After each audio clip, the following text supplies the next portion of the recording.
Welcome to the Entrepreneur DNA podcast. I have a very, very, very special guest, someone that has made thousands of people happier with a big, big, big mission that he is on. Mr. David Meltzer is in the house. What's up, brother? Hey, Justin. Thanks for having me. I'm super excited. Any opportunity I get, not only to see you and share time with you, but to be able to access the community that you've built of people that want to help each other and know people that can help each other, which provides, just a key community of abundance. That's the way I see it, and just an honor to be here. Thank you. Oh man, I'm honored to have you, brother. You've made such an impact on so many people. So if you are watching this right now on YouTube, stay on here. This is going to be really impactful. If you're listening, download it. I mean, this guy is someone you need to know more about. He is on a massive mission to make you, to make me, to make everyone happy. And he has a book that we will tell you all about here very shortly. Make sure you get that. Now, there's something you said really quickly in your intro, community. I have been really kind of screaming from the mountaintops about people, and another way of saying that is your community. Let's dive into that. What does community mean to you? What is the importance of community to you?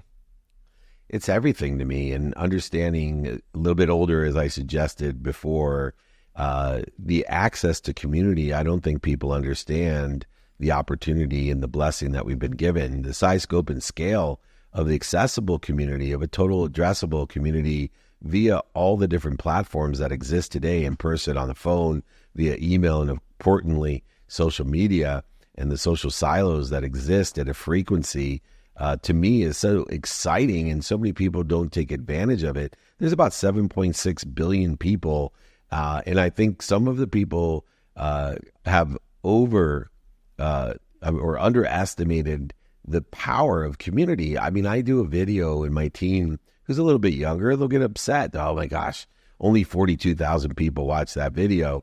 And, I would drive, I'm in Orange County right now, but I'd drive down to San Diego tonight if the Padres called me and said, hey bro, I'll give you 10 minutes or even 2 minutes on the mound to give your most inspirational ideas for 2 minutes to the entire crowd at Petco. I would drive all the way to San Diego to do that, but yet for some reason, people don't realize community and the power and scope and size and scale of community. And the reason it's so important, Justin, is I have learned this in my journey, which is if you can build a community of people like you have, of people who have a like frequency, a vibration, that are there to help one another and know people that can help one another, I will tell you what happens in your life. For a lifetime, you have people who buy from each other and sell for each other. And nothing, at least in my mission and my expertise of making a lot of money to help a lot of people and have a lot of fun, nothing will help you more than having a bunch of people who buy from each other and sell for each other to make everybody successful and meet my mission of empowerment, of abundance, of more than enough of everything for everyone. You're obviously kind of the cream of the crop, right? But I join masterminds. I'm a part of these groups at a very, very high level to the point of your team. You invited me to spend the night in Atlanta or in Georgia for the Masters and go to dinner. You just invited me to another dinner. That is powerful, right? I'm at a level now where the David Meltzers of the world consider me to be a part of your circle, and I'm honored to be a part of your circle, my friend. So thank you. But I think people need to hear that. Is you need to build a community, you need to get around community, because to your point, that community will buy from you, that community will sell for you.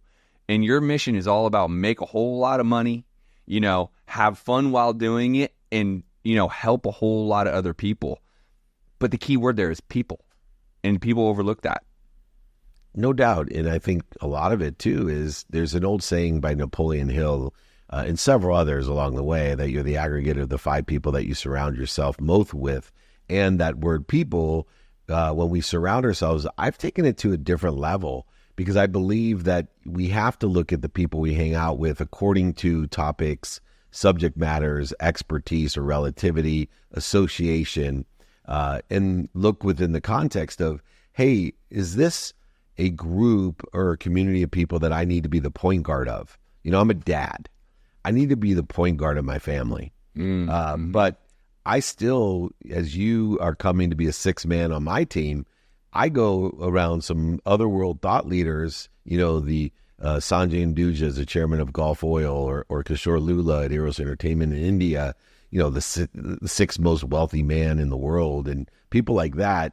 Well, I'm just honored to be the sixth man. Just right. The same as you may feel the same way about some of the things that we're doing today. And so I think it's a good perspective to have, that it's okay to be the point guard on some teams, but it's also okay to be the sixth man and support and learn. That's the only way you become a better point guard yourself.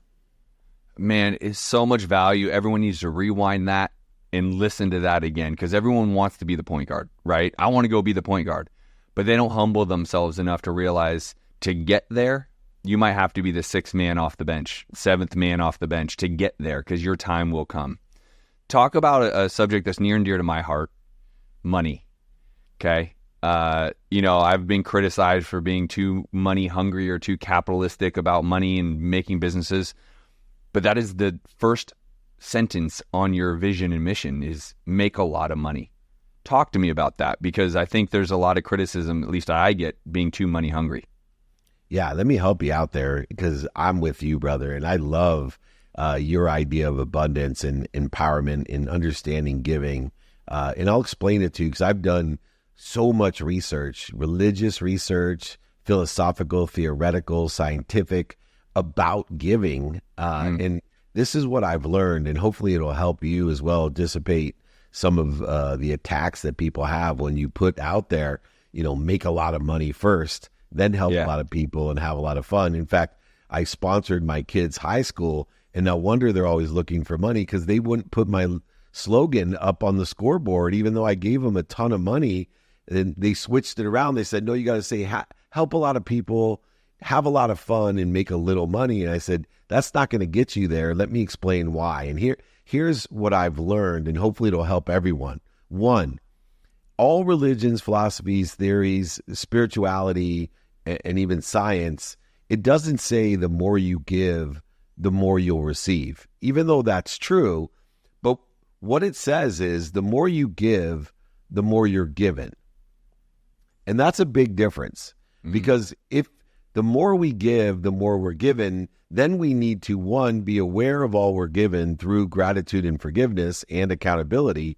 But two, you have to be worthy of receiving it. And then three, you have to also be confident, comfortable, and faithful that there's more than enough. Therefore, you'll ask for more. And so here's the math. Most people that believe the more you give, the more you receive, and this falls into like teachers, moms, first responders, our veterans, the most giving, kind people in our country that make it what it is. They give, and then they feel guilty, or they're not looking to be given. So they give 100%, and then they get like, well, you don't have to give me all that back. Why give me 120% back when I gave 100? I'll only take 98%. Well, what they don't realize is they get into a zero-sum game, that if you keep giving 100% of what you have and only taking 98%, you end up at zero. And so I teach people, and you do too, that here's what we do. Give everything you have, but be aware of what you're given and be worthy of receiving it all, and then ask for more on top of that, because this is the math. Instead of a zero-sum game, I give more, I'm given more, I receive more, I ask for more than more, now I give more than more, I'm given more than more, I receive more than more, now I ask for more than more. You see where I'm going to end up when I'm 80? I'm not going to end up with nothing. I'm going to end up like Warren Buffett and all of these other guys that have more than enough of everything for everyone and change the world by giving it all away at the end of their lives. And then they truly will receive more. God, man, that is hot. People really need to understand what you are saying here. Because another thing that you just said that I think people mentally have a hard time for is asking. Oh, yeah. They have a very hard time for asking, right? And I'm in this space, you're in this space, we are here to give. I give to thousands of people, specifically in the real estate and entrepreneur space. You give to that many more and have for years. I find all the time, they have the hardest time asking for what they want. And my guess, and tell me if you agree, is because I don't think they're ready to receive it. I think they have a hard time saying yes to actually receiving the thing that they want. And that stems from two things. Either they don't have faith that there's more than enough, or they aren't ready to receive it. And so they won't ask because they actually haven't had the capability in order to effectuate what they're going to utilize it for. They think they want it, but they're afraid to get it because they don't know what to do with it if they actually got it, or they don't believe there's more than enough, so they feel bad. There's some kind of give or take, a quid pro quo. If I ask for it, I'll be hurting that person, and I don't want to hurt anyone because I'm an abundant, very, very giving, kind person. And I see a lot of that with the teachers and first responders and veterans, and they're so kind, it's almost within their construct that they don't believe it helps someone, which is ironic because when these people help people, that's when they feel their highest self, and they're denying the opportunity to other people to live to their higher self because they're not asking them for help. And I think, and I preach this, actually, I don't just teach it, that people ask me, what's the number one piece of advice you would give yourself when you were 18? It's the same advice I give at 56. Ask for help. It's the fastest and easiest way to get to where you want to be. And you're making everybody wins. In fact, God even gives us a doggy biscuit in the context of giving, receiving, and witnessing. That, think about this. When you give, you get dopamine, oxytocin, serotonin, endorphins. It's a doggy biscuit for you. Makes you feel good. When you receive, the same thing, another doggy biscuit. And all those people that witness giving and receiving, they get a doggy biscuit too. If you don't give, if you don't receive, or you don't witness giving and receiving, if you're in scarcity, you know what you get? Cortisol, which creates inflammation and interference with your higher self. So at a biochemical level, God is rewarding you with good behavior. You're programmed to give, receive, and ask for more. Talk to him, Dave. Let him know, David. Come on. This is hot stuff right here. Listen, your mantra really has three components: money, people, and fun. And talk to us about the fun part, because I have my own philosophy of how I connect those three, right? What do you mean by that? Make a lot of money, make people happy and have fun while doing it, right? Help a lot of people. I have my definition of happiness, which is to enjoy. Think about that word. The consistent every day, persistent without quit, pursuit of your potential.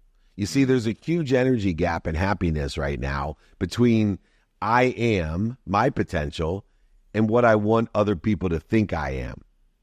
And this energy gap will limit your potential. It will limit your self-image, and you'll never overachieve your own self-image.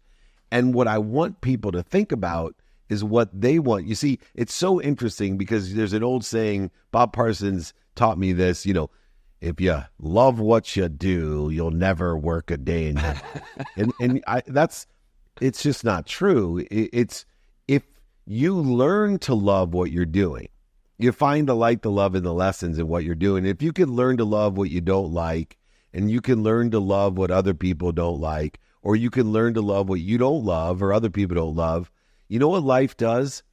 And you do it consistently, persistently without quit, it tells you all its secrets. You get the teacher's guide, you get the cheat codes. Life becomes easy, not dis-easy. And we need to enjoy the process, the systems, not the outcome. We need to enjoy what we don't necessarily naturally enjoy. And when you can do that, I am completely convinced that you will be happy. And it takes the gratitude to find the light, the love, and the lessons, forgiveness for all the mistakes you're going to make pursuing the light, the love, and the lessons. And it takes inspiration to apply your why to where you want to be or better. And you got to ask for help in order to get there. You've had an illustrious life, incredible family man, all sorts of resume points I can bring up. How many tough lessons have you learned through that journey? I figure eight times a day on average, I've learned lessons, and some of them have been extremely tough. And I'll give you some of them. abused as a 9-year-old by my oldest stepbrother, sexually abused. I lost my brother when I was in law school. I almost got kicked out of law school because my dad stole money from me and ruined my credit.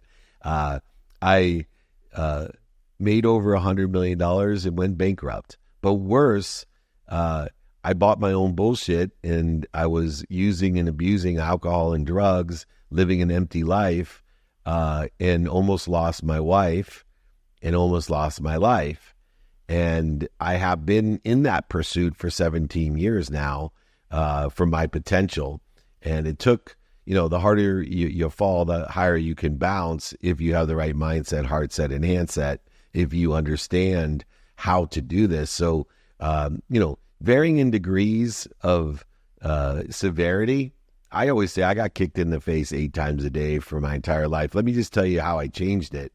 Instead of trying to stop it, instead of trying to get over it, under it, through it, and around it, instead of lying to it, manipulating, cheating it, and denying it, and resisting it, I go ahead and figure out what I'm doing to interfere with what I already am. So instead of getting more happy, more healthy, more wealthy, and more worthy, I know I am, because I am protected, promoted, and loved by an omniscient, all-powerful source. You label it however you want, that's bigger than me and loves me more than my mom. And so for me, I am happy already. I am healthy. I am wealthy. I am worthy. I just got to figure out what I'm doing to interfere with it, because there's a unified, abundant, infinite system of thought for more than enough of everything for everyone. You got to stop interfering. I'm 56 years old. Most people can't keep up with me. They can't. They can't believe how much I do in a day with so much positive energy. And they'll say, how do you do that? I said, you got the same energy I have. I've just figured out to spend minutes and moments with the need to be angry, upset, anxious, frustrated, worried, guilty, offended, separate, inferior, superior. All these things I used to waste my life on that was accelerating me in the wrong direction. I now spend minutes and moments. When I get kicked in the face, it's just minutes and moments. And so therefore, the majority of my 24 hours a day are accelerating, aggregating, and compounding towards where I want to be or better. And it takes wisdom and faith to keep on getting there. So again, you use another key word I like to trigger: wisdom. That only comes through experience, right? Yeah. And so many listeners here at the Entrepreneur DNA are entrepreneurs themselves. Maybe they're fledgling, maybe they're more experienced and have a larger resume like myself, or even larger like yourself. But I think all of them have to understand, regardless where you're at, you're going to continue to get kicked in the face, to your analogy. That doesn't stop. And I think it's incredible that you're helping other entrepreneurs, other people, learn to find happiness while that is happening. Yeah, it's hard to be happy when you get kicked in the face or realize it. You know what? One of the secret sauces that I've learned is so many people pursue, what am I afraid of? They're on this journey, and I've been to therapy, and I still pursue, the traumas of, the genetic and energetic inheritance of the childhood traumas and all that. But that doesn't help me every day get to where I want to be. You know what does help me is knowing fear is omnipresent. And so, what's really easy to identify? Not what I'm afraid of, because that's some psychotherapy bullshit that costs a lot of money to figure that out. It's easy to figure out? How do I react to fear? Because that's instant and obvious. Like if I'm pissed off, or I'm anxious or worried, or if I'm offended, I know instantly. I don't have to go to psychotherapy to know I'm pissed, right? And so, mathematically for me, when I get pissed off, I don't explore why I'm afraid and projecting my insecurity. I'll pursue that in the long run. But when I'm pissed, my whole objective is to identify the clues and patterns and make better choices. In other words, just spend minutes and moments being pissed. So instead of resisting it, going over it, under it, and through it, I just stop, breathe, remind myself, remember and recollect with the great source that loves me. And then I roll back into the right trajectory, the divine direction in the divine time. And I stop trying to control something I can't control, or seek something that I'm too stupid to figure out. Because I tell you this, human beings are not capable of understanding or knowing outcomes. So stop getting pissed off or worrying about outcomes, because you need to know that divine time will allow you to understand those outcomes. There's no way that you would know that losing over $100 million and going bankrupt would somehow put you in a better place, a better position for the rest of your life. There's no way you can understand how losing your job or someone cheating on you or, a car accident or a disease is helping you get to where you want to be. Humans aren't capable of knowing those outcomes, so stop trying. Just understand how you're reacting to fear and shorten the amount of time that you interfere with where you want to be or better, and then have faith that divine time and divine direction will take care of the rest. God, you are just giving a sermon, David. This is insane. Now, listen, I know you deliver a lot of this throughout. Everyone needs to be following you, David Meltzer, on all the different platforms, right? But you also have a book. Let's talk about this book. This is going to be incredible. Give us a little... I like to give away my first book to get people to be introduced. It's Connected to Goodness, How to Manifest Everything in Life and Business. It's a pragmatic approach to the spirit that we are. So I give really pragmatic advice from all the years of pragmatic business experience to how to get what you want or manifest. But there is an energetic tone to it. But I will tell you, Justin, I'd really like to share it with your community. So I will pay for the book, pay for shipping. I'll sign it. I'll send it to you no matter where you are. All you got to do is email me directly, david@dmeltzer.com. I answer all my own emails, and I will ship you, pay for the book and shipping, and sign it. If anyone in your community would like to read this book, if you like an ebook or audiobook, we have those too. But I like sending the old school hand, the book there signed, shipped to your house. So go ahead, email me, david@dmeltzer.com, and I'd love to share that with your community. Guys, take him up on this. This is only to help you guys become better people, better entrepreneurs, better fathers, better husbands, better all the things. David, I know you are condensed on time. What parting words would you like to leave with my audience? And by the way, get his book. Start following him. This man will change your life. I promise you, this man will change your life. We're going to spend some great time in Miami. And so if he's good enough for me to spend my time with, he's damn sure good enough for you guys to be following, liking, and reading his book. He's an incredible human being. What parting words would you leave with the audience? Yeah, well, I'll reiterate what we talked about. We have 3 things that I'd like you to take away. 1, ask for help. 2, be more interested than interesting. And 3, be kind to your future self and do good deeds. If you live by those 3 things, I promise you, you will make a lot of money. You will help a lot of people and have a lot of fun. I'm blessed to be here, part of your community. Please reach out, david@dmeltzer.com. I look forward to hanging out with you, Justin. Thanks for having me. Yes, sir. Appreciate it. All right, guys, that's the end of this episode. As always, incredible guest, David Meltzer. See you on the next episode.